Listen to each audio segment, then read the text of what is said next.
malam aku balik setelah 4 hari menghilangkan diri. Ya nak? Minum air nak? Nah. Ayolah anak kesayangan Amin ni pergi. Ush, haus tu.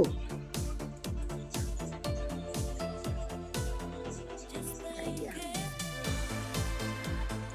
Comel lah Amin. Sedap.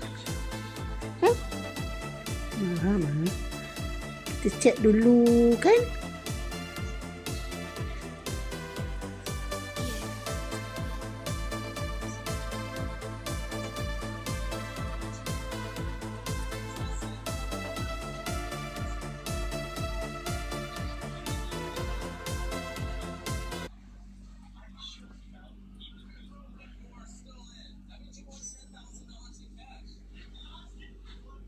Tiger boy, come sit dulu.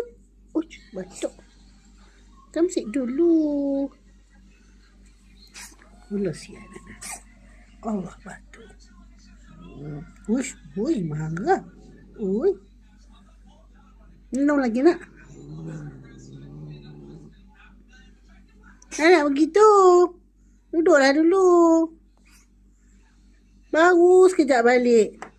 Dah, nyongkit ke mana pula.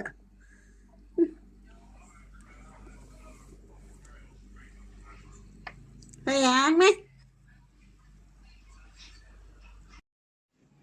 nak pergi dah ke? Ha? Baru jejak kaki. Nak keluar dah.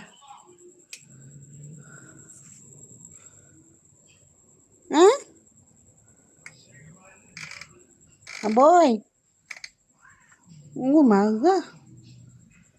Marilah duduk sembang dengan Amin sekejap.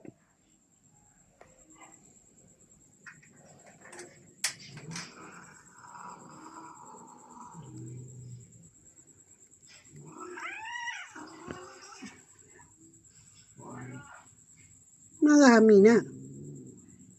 Tiger. Yalah. Kenapa marah? Ada kucing lain datang rumah Ami kan? Masa sangka tak nak mengamuk.